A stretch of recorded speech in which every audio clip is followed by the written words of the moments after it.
People were put in jail. And I was one of them, waiting to be in jail. এছাড়া গত ডিসেম্বরে নয়াদিল্লির কাছে শেখ হাসিনার প্রত্যর্পণের জন্য অনুরোধ জানিয়েছে ঢাকা। তবে এখনও ঢাকার অনুরোধে সাড়া দেয়নি মোদি সরকার। এর ফলে দুই দেশের তিক্ততা বেড়েছে আরও কয়েক গুণ। এমন পরিস্থিতিতে শেখ হাসিনা সীমাহীন দুর্নীতি নিয়ে মন্তব্য করেছেন অন্তর্বর্তী সরকারের প্রধান উপদেষ্টা doctor Mohammad Yunus.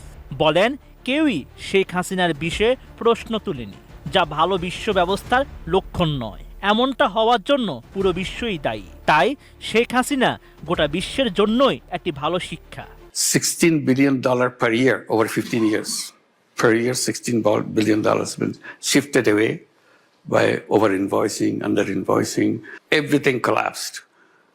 So one fresh decision